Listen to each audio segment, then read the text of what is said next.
మీ business ను develop చేసుకోవాలి అనుకుంటున్నారా? మీ పరపతిని పెంచుకోవాలి అనుకుంటున్నారా? అయితే ఓకే టీవీ ద్వారా ఎల్ బ్యాండ్, ఆస్ట్రన్ band ad, scrolling ad, ad with voice overs, logo bug, video ads ద్వారా మీ యాడ్స్ ను పబ్లిష్ చేసుకోండి. సంప్రదించవలసిన ఫోన్ నెంబర్ 8520917933. ఏదైతే గొల్ల వాళ్ళకు ఇచ్చినటువంటి గొర్రెలను ఇందులో కూడా భారీ స్కామ్ జరిగింది అని చెప్పేసి కాగ్ నివేదిక ఇచ్చింది. కాగే ఇచ్చింది నివేదిక.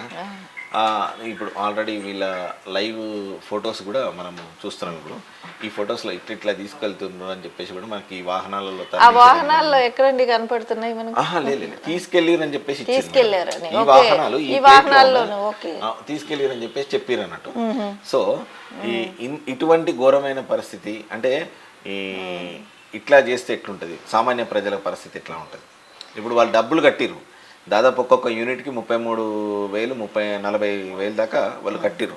అంటే ఒక రైతులు కట్టి రైతు మీకు తెలియదు ఏముంది రైతుల కష్టాలు అయితే.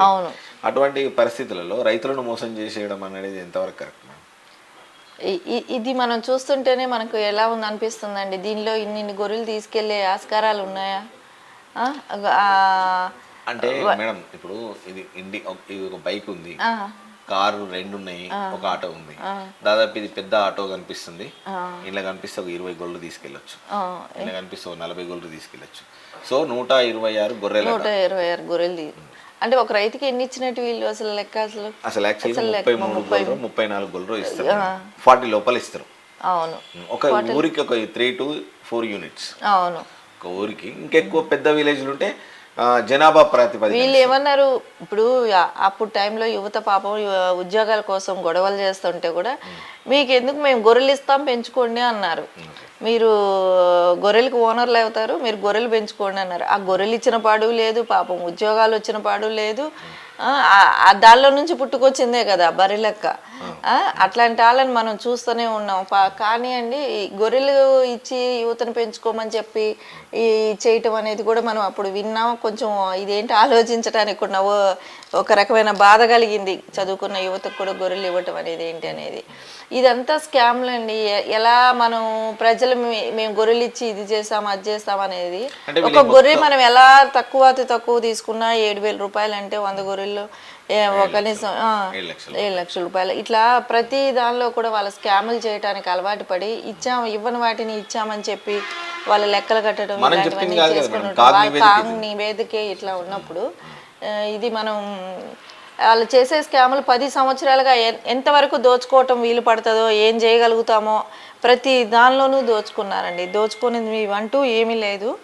మనం చూసాం. స్కాములు చేయకుంటే ఆశ్చర్యపోవాలి, స్కాములు ఆశ్చర్యం లేదు.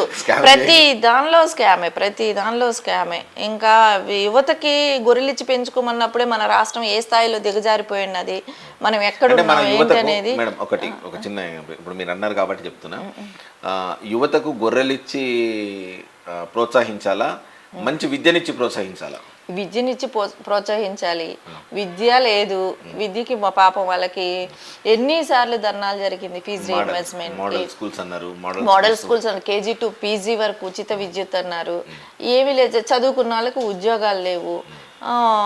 మొన్న పోలీస్ నోటిఫికేషన్ కూడా ఇప్పటి వరకు, మొన్న రేవంత్ రెడ్డి గారు వచ్చాక కొంచెం ఇప్పుడిప్పుడే నడుస్తుంది, ఒక ఊపు వచ్చింది. కానీ ఎవరికి ఏ విధానంగా తీసుకున్నా, మహిళలకు కానివ్వండి, యువతకు కానివ్వండి, SC ST మైనారిటీ ఎవరికైనా సరే అందరి దగ్గర అందరి నిధులు అందరి సొమ్ములు దోచుకోవటం తప్ప చేసింది అయితే ఏమీ లేదు ఉన్న 10 సంవత్సరాలు కూడా.